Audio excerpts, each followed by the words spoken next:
Bapak Ibu sholatnya berapa waktu? Kalau kata Quran, sholat berapa waktu? Saya yakin tujuan sholat akan tercapai. Mulai itu. Ngeluh, ya, protes, marah-marah, betul nggak? Suami nggak dilayani, anak nggak diperhatikan. Karena sholat terus menerus. Cari uang, nggak ada waktu. Dokter, nggak ada. Guru, nggak ada. Tentara, nggak ada. Polisi, nggak ada. Kenapa? Semua sedang sholat terus menerus. Jadi sholat yang 5 waktu itu formalnya. Yang pakai gerakan-gerakan sholat. Tapi ingat sama Allahnya, bisa nggak Bapak Ibu terus menerus? Bisa. Bagi siapa? Yang sudah tahu. Nah, orang yang sudah ingat sama Allah, nggak mungkin bohong. Orang yang sudah ingat sama Allah, nggak mungkin nyakitin orang. Orang yang sudah ingat sama Allah, nggak mungkin korupsi. Maka di Quran dikatakan, orang yang bisa ingat Allah dalam keadaan berdiri, duduk dan berbaring, diberi gelar namanya ulul albab, ahlul bait.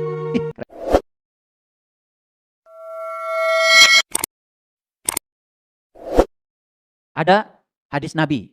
Barangkali ini sudah tidak asing lagi. As-sholatu imaduddin. Man aqomaha faqad aqomadin. Waman hadamaha faqad hadamadin. Sering Bapak Ibu dengar ayat ini, hadis ini? Oke. Ngerti artinya? Oke, saya bacakan artinya. Salat adalah tiang agama. Barang siapa yang mendirikannya, maka sungguh ia telah menegakkan agamanya. Dan barang siapa yang tidak mendirikannya, maka sungguh ia telah merobohkan agamanya. Jadi, salat apa Ibu? Tiang agama.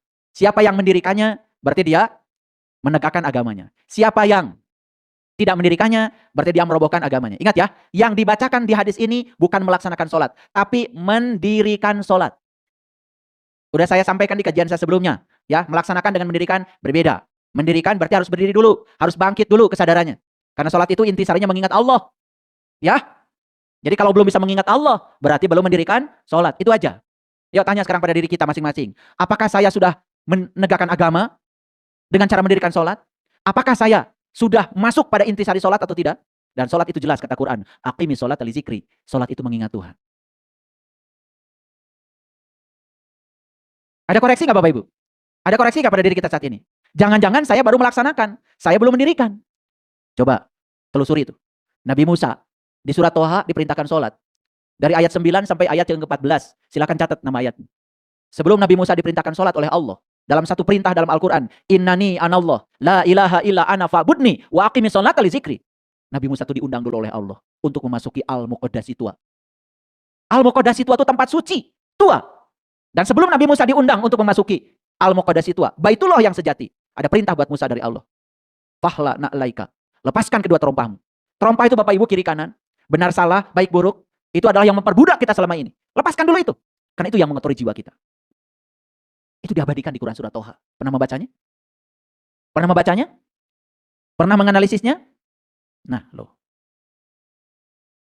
Oke. Jadi sholat itu apa? Tiang agama. Siapa yang mendirikan sholat, berarti menegakkan agamanya. Siapa yang tidak mendirikan sholat, berarti dia merobohkan agamanya. Sekarang saya kasih pertanyaan sebelum saya jelaskan. Sholat tadi tujuannya apa? Surga apa akhlak? Akhlak. Surga apa akhlak? Akhlak. Jadi sholat itu hasilnya nanti apa sekarang? Kalau saya sekarang bertanya sobat Bapak Ibu. Jadi siapa yang telah menegakkan agamanya? Singkat jawabannya. Siapa? Saya. Gak nyambung. Ulangi tadi. Tujuan sholat apa tadi?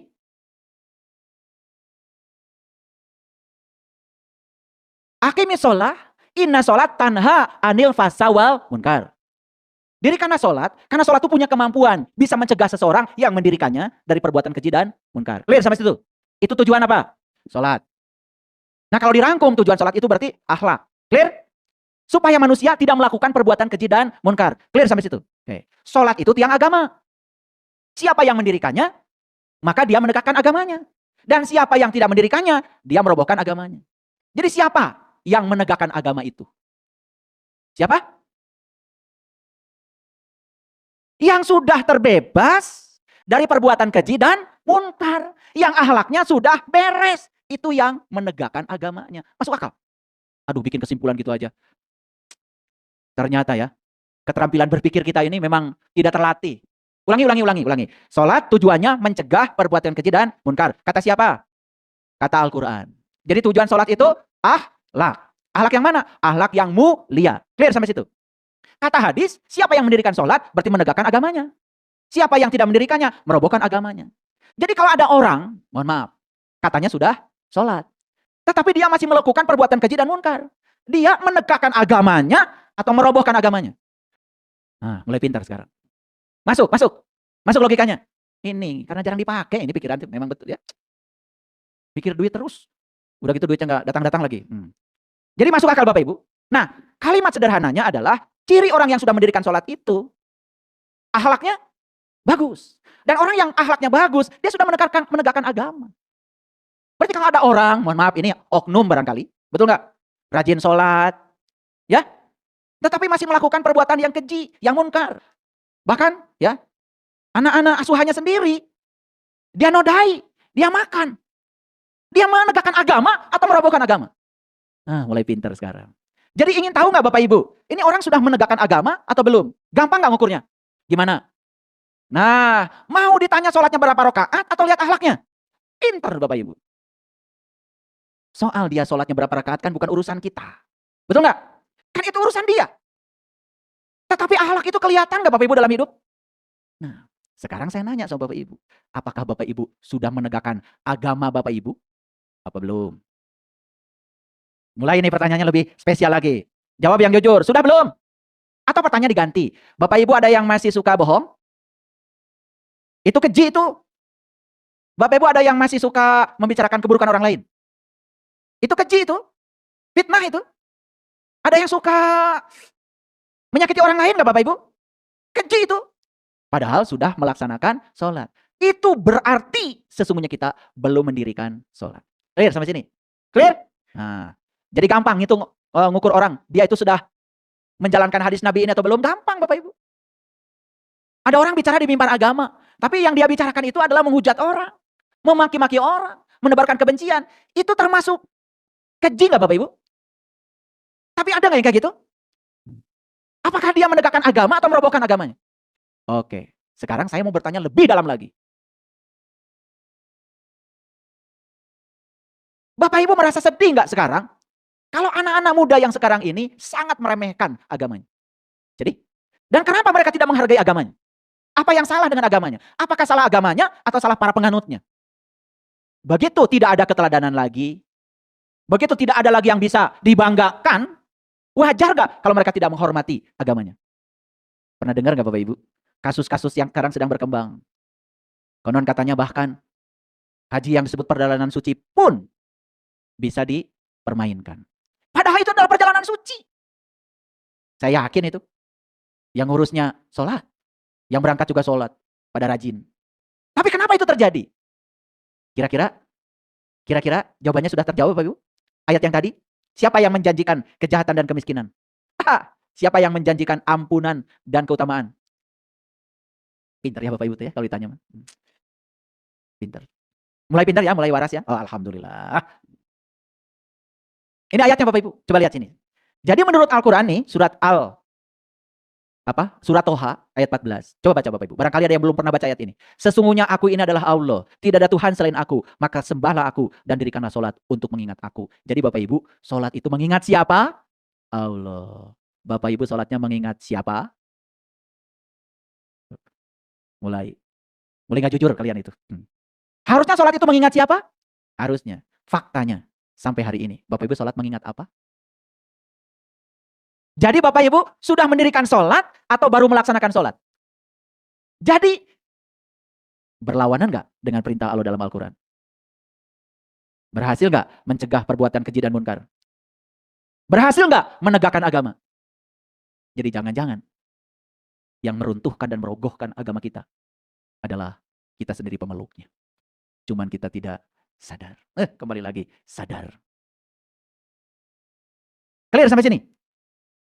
Ya. Jadi bahaya nggak angan-angan kosong?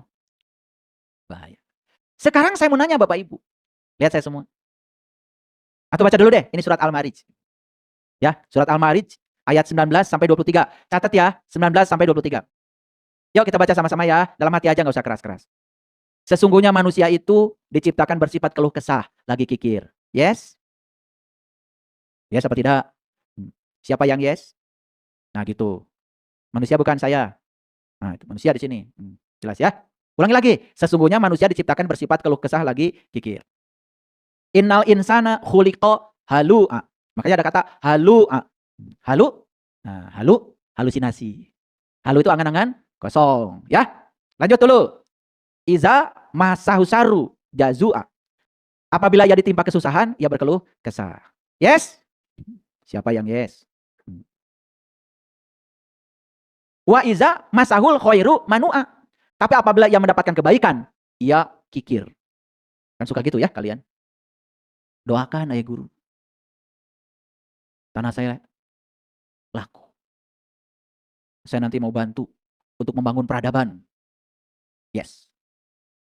Udah laku mah. Tingkah mana? Biasa. Can ayam masuk janji. Betul nggak? Terus ayam melebar. Itu. Nah, itu. Ini manusia atau orang? Ya, oke. Nggak apa-apa, nggak apa-apa. Ya. Nah, ada pengecualian Bapak Ibu, perhatikan ayat ini keren banget. Sesungguhnya manusia diciptakan bersifat keluh kesah lagi kikir. Apabila di tempat kesusahan, ia berkeluh kesah. Dan apabila ia mendapatkan kebaikan, ia amat kikir. Kecuali yang sholat. Nah, sekarang pertanyaannya. Jawab dulu pertanyaan saya ya. Bapak Ibu, kalau ditimpa kesusahan, berkeluh kesah? Oke. Bapak Ibu kalau mendapatkan kebaikan, jadi suka perhitungan? Ya. Bapak Ibu sudah melaksanakan sholat? Oke. Kalau menurut ayat ini, seharusnya kalau orang sudah sholat, sudah terbebas dari sifat ini. Nah pertanyaannya, loh kok saya sudah sholat, tapi sifat-sifat ini masih melekat pada saya? Terasa? Terasa? Nah, kira-kira jawabannya apa Bapak Ibu? Karena kita belum mendirikan sholat. Sholatnya buat besok, sholatnya buat nanti. Sholatnya bukan buat sekarang. Sholatnya buat surga, bukan buat akhlak. Sholatnya buat masa depan, bukan buat masa sekarang. Itu angan-angan kosong nggak Bapak Ibu? Harusnya sholat buat kapan? Sekarang. Harusnya dampak sholat dirasakan siapa? Kapan? Sekarang. Setuju sampai sini? Terkoreksi? Terkoreksi. Nah ini supaya yang merasa pahalanya sudah sabrek gitu ya, tetapi tidak berubah akhlaknya, ayo kita koreksi. Nah, kemudian ayat ini yang selanjutnya, alladzina hum ala sholatihim daimun. Yaitu mereka yang sholatnya terus menerus. Lihat saya sama Bapak Ibu. Bapak Ibu sholatnya berapa waktu? 5 waktu. Kalau kata Quran sholat berapa waktu? Berbeda? Tuh, kok baru tahu ya, baru sadar? Coba sekarang, ada nggak orang duhur sholat? Ya, habis sholat berbuat fahsya dan munkar. Ada nggak Bapak Ibu? Ada.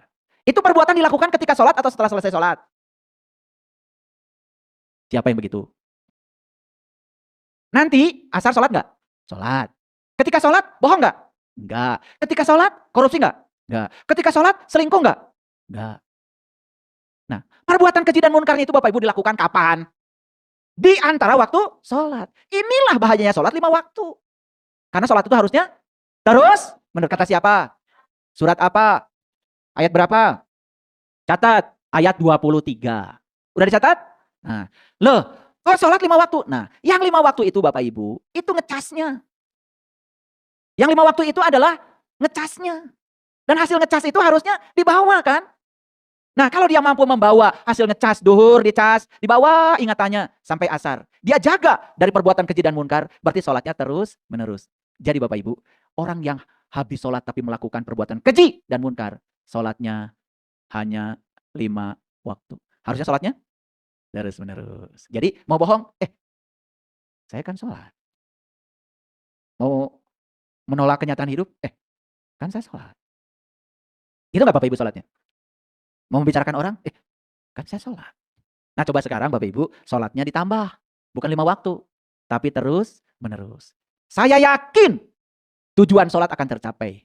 Manusia tidak lagi melakukan perbuatan keji dan munkar kalau sholatnya terus menerus. Makanya Bapak Ibu, waktu saya bikin masjid ini, masyarakat minta izin sama saya mau bikin tulisan di depan itu batas suci. Saya bilang, masjid saya ini tidak boleh ada tulisan batas suci. Saya khawatir sucinya hanya ketika di masjid saja. Gara-gara ada batas suci. Lewat sana kurang ajar.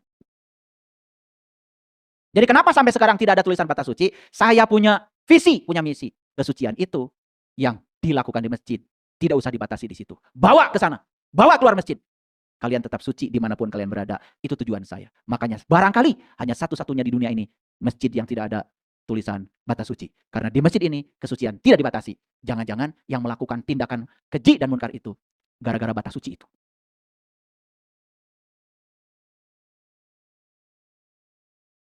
Kahartas Bapak Ibu? Nah, lagi ngaji suci.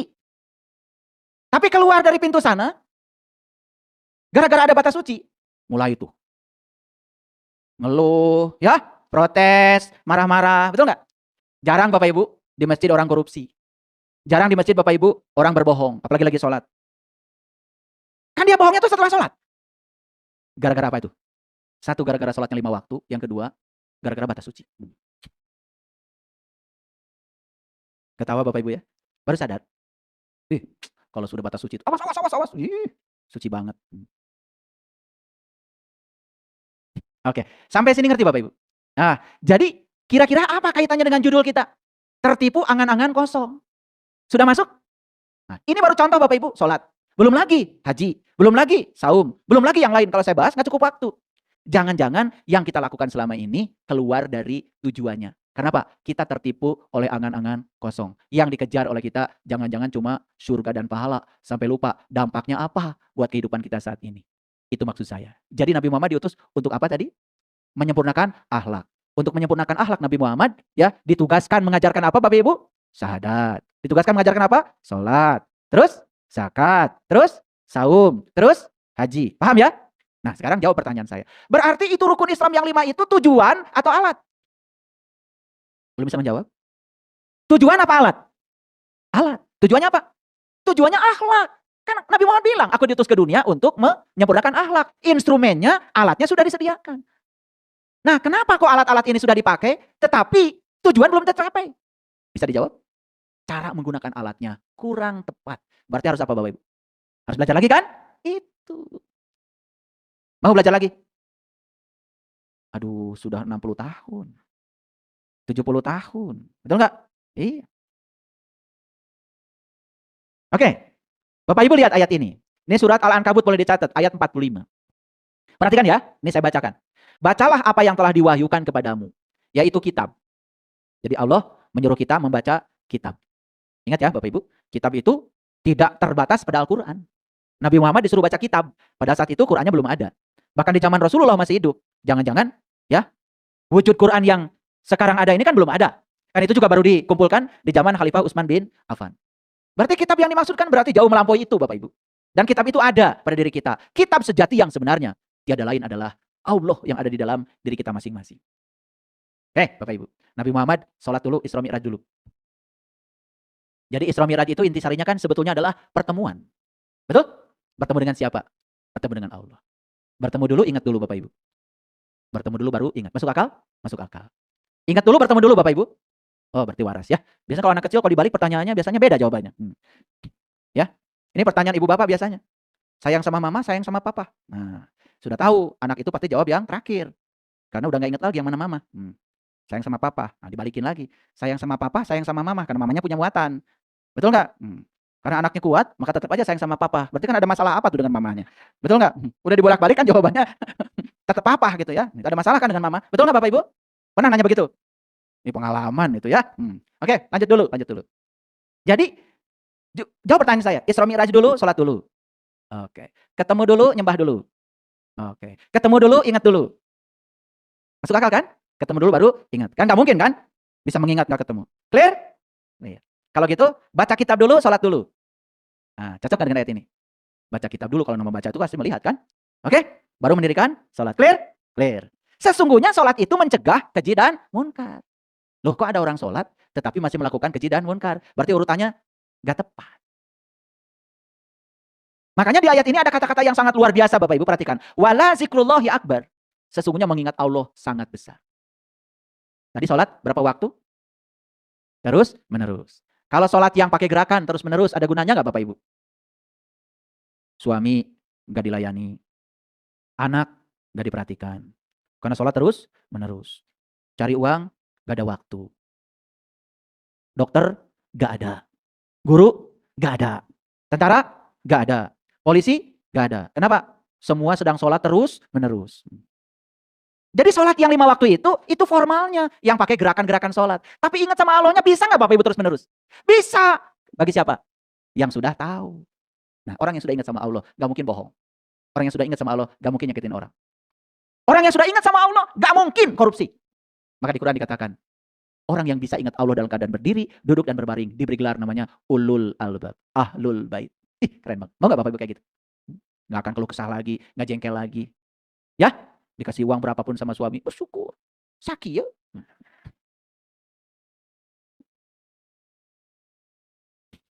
Makanya dia tidak dirindukan uang. Kata uang, besok-besok saya nggak datang lagi ke sini. Kata uang, saya udah hadir, penerimanya begitu. Betul nggak? Ini Bapak Ibu ya, saya kasih tahu. Kalau dapat uang bilangnya, cuma segini. Nah, itu uang langsung dengar, kata uang. Besok-besok saya nggak balik lagi ke sini. Gak rindu sama kamu. Makanya uang akan mencari jalan untuk pergi dari rumahmu. Tiba-tiba sakit, tiba-tiba sepeda motor kejedot orang, dia akan mencari jalan untuk keluarnya uang. Makanya hati-hati dengan kata-kata. Karena kata-kata mempengaruhi pikiran, kata-kata mempengaruhi perasaan. Kalau pikiran dan perasaan sudah terpengaruh oleh kata-kata, apa yang terjadi? Pikiran dan perasaan akan membentuk menjadi medan magnet baru untuk menarik segala hal yang serupa dengan yang dipikirkan dan dirasakan. Like attracts like. Jadi Allah mengatakan, wala zikrullahi akbar. Tidak ada yang lebih akbar daripada mengingat Allah. Sekarang perhatikan saya semuanya. Apa pentingnya ayat ini sampai ditekankan begitu? Karena hanya dengan mengingat Allah, kata Quran, qalbumu menjadi tentram. Ala bizikrillahi tatmainul qulub. Hanya dengan mengingat Allah, qalbu menjadi tentram. Orang yang qalbunya sudah tentram, tidak mau dia berkhianat pada dirinya sendiri. Tidak mau berbohong. Tidak mau menipu. Tidak mau menyakiti orang lain. Hidupnya jadi jujur lurus. Maka itu yang disebut dengan amanah. Maka Nabi Muhammad dari sejak kecil terkenal dengan orang yang sangat amanah. Sekarang di Indonesia, urusan kejujuran ini menjadi barang yang sangat mahal di segala aspek kehidupan. Sulit mencari orang yang bisa dipercaya. Betul Bapak Ibu? Kemana itu kejujuran hilang? Karena kita jangan-jangan setiap hari melakukan ritual ibadah hanya terjebak oleh angan-angan kosong. Bagian kita bukan di sini, bahkan kita nanti. Padahal kata Allah di Quran, ya, wabtagi fi ma atakallahu darul akhirah wala tansa nasibaka minad dunya. Kamu boleh memikirkan masa depan, tapi jangan pernah melupakan masa sekarang. Karena yang menentukan masa depanmu adalah saat ini. Masuk akal Bapak Ibu ayat itu? Tetapi kemudian dipahami oleh orang yang mengajarkan angan-angan kosong dengan cara apa? Bagian kita bukan di sini, bagian kita di sana. Bapak Ibu, jujur, Bapak Ibu pergi ke sini perlu bensin? Untuk beli bensin perlu uang? Untuk pergi ke sini pada sarapan dulu? Untuk sarapan perlu uang? Sarapan apa Bapak Ibu? Bubur? Nggak apa-apa. Tapi saya mau nanya Bapak Ibu, kalau sarapan yang bermutu, mahal apa tidak? Perlu uang lebih banyak nggak? Kalau sarapan bermutu, badannya jadi sehat nggak?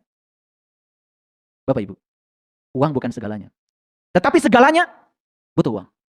Jadi kalau kita mengabaikan itu, lucu. Padahal kita punya bagian di sini. Setuju nggak dengan saya?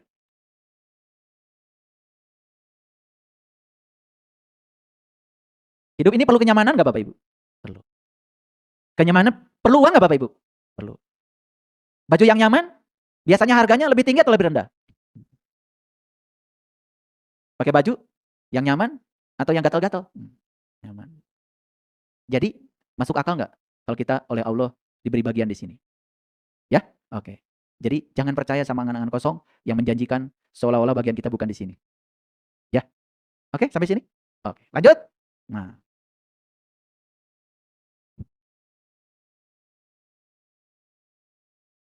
yuk Bapak Ibu lihat ayat ini.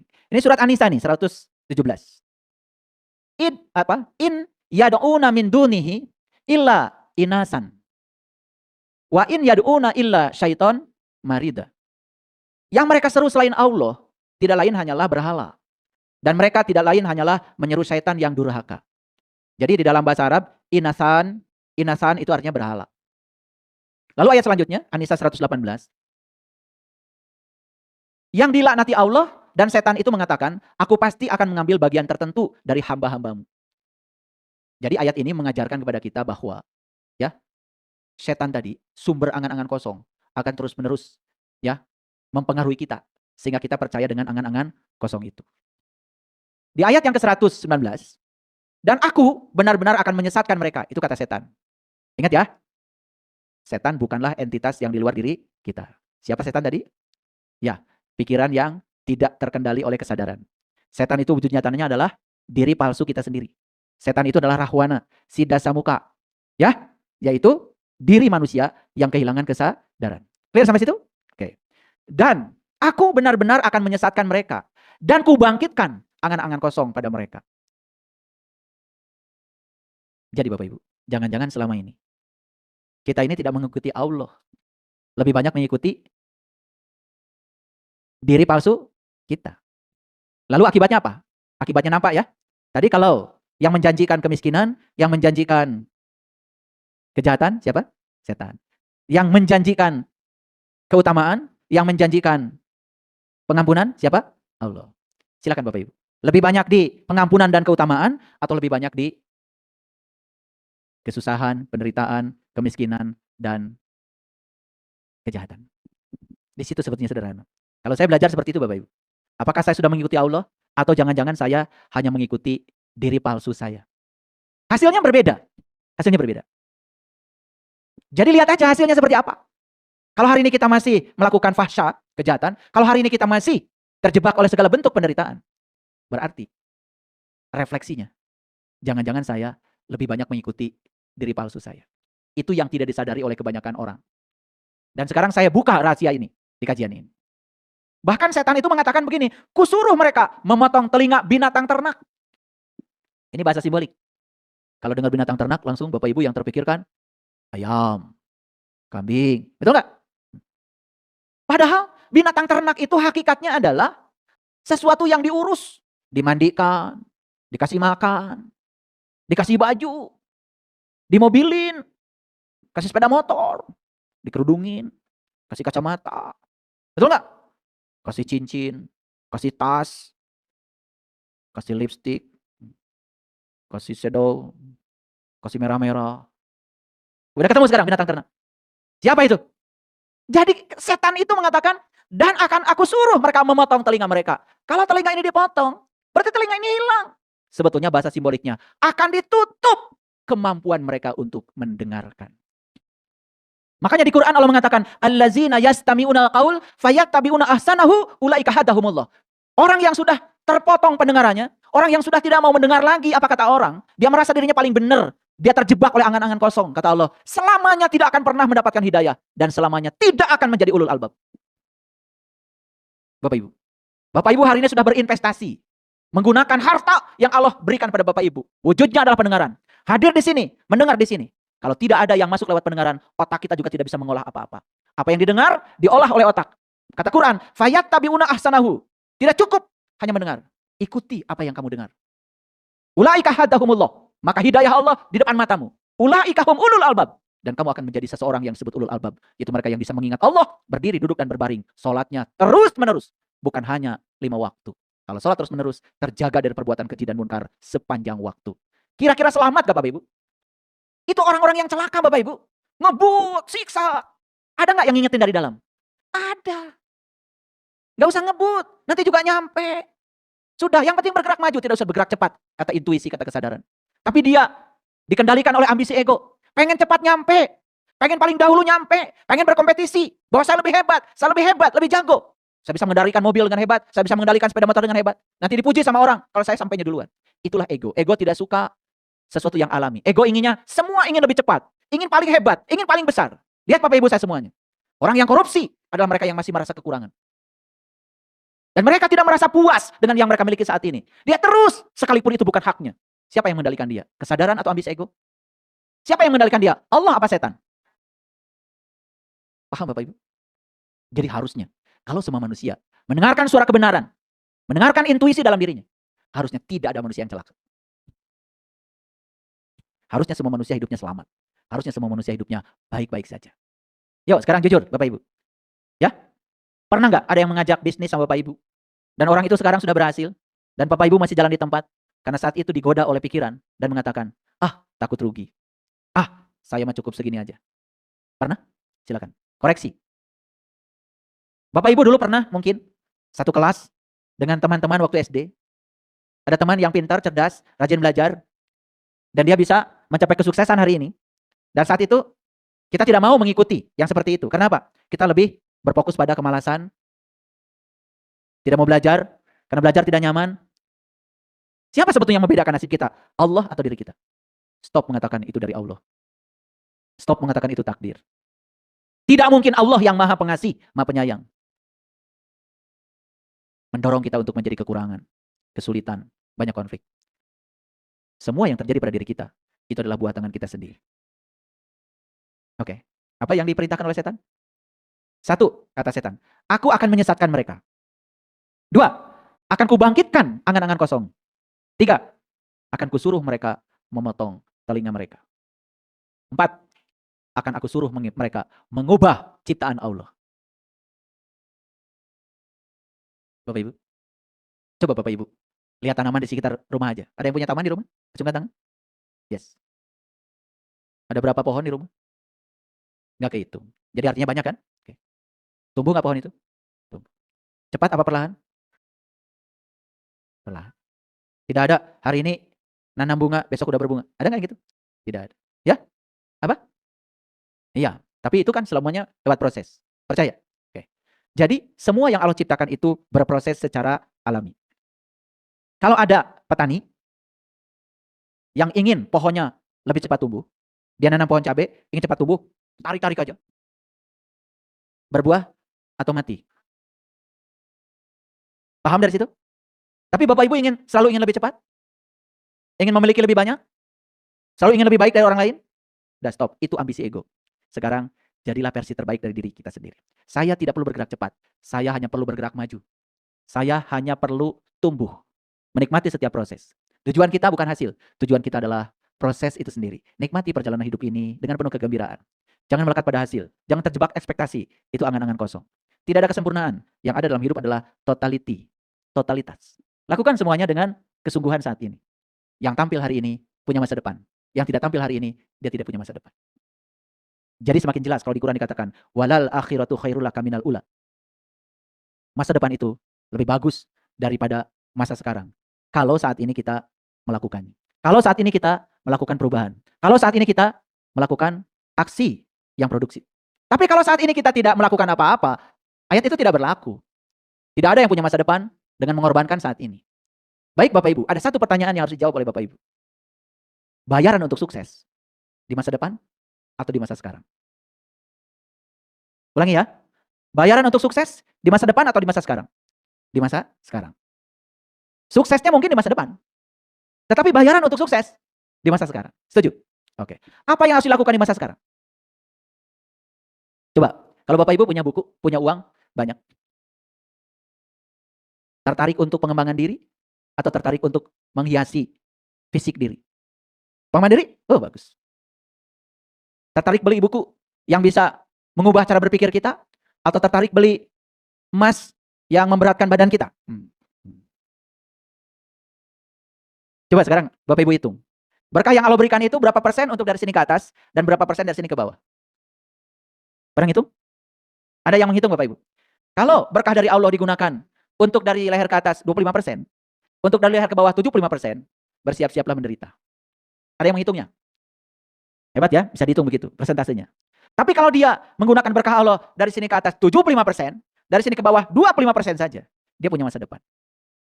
Jadi jangan-jangan ya, walal akhiratu khairul laka minal ula itu buat mereka yang menggunakan di leher ke atas 75%, leher ke bawah 25%. Silakan dicek. Ada yang tanya sama saya. Kapan ya, katanya saya kok bisa membuat kajian Al-Baqarah 1 surat, kajian Al-Imran 1 surat, kajian Al-Anfal 1 surat, dan semua saya dokumentasikan direkam. Kapan ya waktunya? Sesibuk itu padahal saya ngajar. Saya juga ngasih pelatihan di mana-mana, saya juga asesor. Saya juga peneliti. Saya cuma ditemani oleh tim IT ini. Saat saya membuat Al-Baqarah, Al-Imran, Al-Anfal, Al-An'am, sama sekali saya tidak berpikir tentang apa yang saya akan dapatkan. Saya cuma bilang sama tim IT, tolong rekam saya. Apa yang bisa saya lakukan hari ini, saya lakukan saja. Saya tidak mengira kalau apa yang saya rekam itu dulu, tahun 2005 itu saya lakukan. Sekarang banyak orang yang membelinya. Saya tidak mengira kalau sekarang banyak orang yang pesan dan menghargai karya saya itu. Dulu pada saat saya membuat, merekam aja, totalitas. Saya tidak berpikir apa-apa. Ternyata Bapak Ibu, sukses itu bukan dari tindakan yang besar dan dilakukan dalam waktu yang singkat. Sukses itu ternyata tindakan kecil-kecil yang dilakukan secara terus-menerus. Ada yang bertanya sama saya, kok saya masih sempat menulis buku-buku spiritual, saya masih membuat e-book, saya juga menulis buku-buku fisika untuk sekolah. Kapan waktunya? Kan waktu Bapak Ibu dengan saya sama, 24 jam. Saya masih sempat malam bangun untuk belajar Al-Quran, kitab suci saya, yang saya sangat banggakan ini. Gimana caranya? Pada waktu kita sama. Sebetulnya tidak ada yang perlu dilakukan besar-besar. Karena ternyata semua yang besar itu dilakukan dengan tindakan yang terus-menerus. Saya cuma belajar dari pohon. Kalau saya sore ini nanam pohon pisang, tugas saya cuma menanam aja. Dan yang menumbuhkan Allah. Apa yang dilakukan Allah? Allah tidak pernah tidur, tidak pernah ngantuk, mengurus pohon pisang itu. Perlahan tapi pasti. Setelah beberapa bulan, lalu menghasilkan buah pisang. Ternyata, ya, alam semesta mengajarkan kepada kita, lakukan sesuatu terus-menerus. Jadilah orang yang bergerak maju. Tidak usah bergerak cepat. Ternyata pasti suatu saat hasilnya akan kita panen. Yuk Bapak Ibu, kalau mau berubah, tidak usah menunggu besok. Berubah saja saat ini. Tidak usah perubahannya revolusi. Evolusi saja. Kemarin saya mengajarkan bagaimana kita dalam 1 minggu belajar untuk mengatakan kata-kata yang menguatkan. Sudah dipraktekkan? Saya pasti bisa, saya pasti mampu, saya bisa mengatasi rintangan sebesar apapun, saya pasti kuat. Jangan mengatakan kalimat-kalimat yang melemahkan diri kita. Sudah dilakukan? Bagaimana hasilnya? Mungkin kita tidak melihat sesuatu yang luar biasa 1 minggu ini. Gak apa-apa. Karena akar juga tumbuhnya ke tempat gelap. Tidak kelihatan dulu. Tapi tambah lagi 1 minggu lagi. Nanti berikutnya tambah lagi 1 minggu lagi. Akhirnya sepanjang waktu, kita sudah terbiasa untuk mengatakan kata-kata yang menguatkan diri. Saya pantang untuk mengatakan kata-kata yang melemahkan diri saya. Saya pasti bisa. Saya pasti mampu. Dan saya cukup berbakat. Saya diberi kemampuan oleh Allah. Itu aja. Saya bersama Allah yang maha segalanya. Jadi tidak pernah meremehkan diri. Kalau kita sudah meremehkan diri kita, siapa akan menghargai kita kalau bukan kita sendiri? Yuk, Bapak Ibu, mulai sekarang. Tanamkan tekad yang kuat di dalam diri. Ya. Jadi tidak usah cepat-cepat. Yang penting bergerak maju. Sekarang yang terakhir perhatikan Quran surat An-Nisa ini, ayat 120.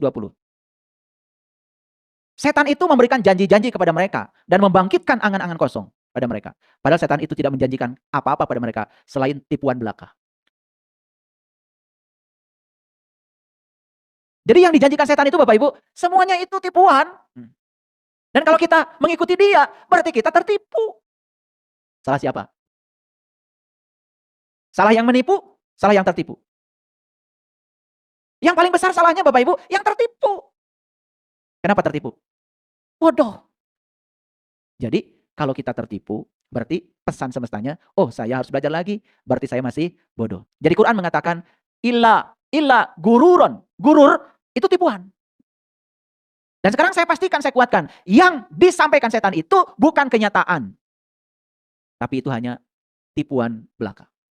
Dan kalau kita tertipu oleh setan, yang salah bukan setan, yang salah kita. Setan itu cuma jualan. Yang belinya kita. Makanya Bapak Ibu suka baca doa kan? A'udzubillahi minasyaitonirrajim. Aku berlindung kepada Allah dari godaan setan yang terkutuk. Siapa yang terkutuk? Tuh.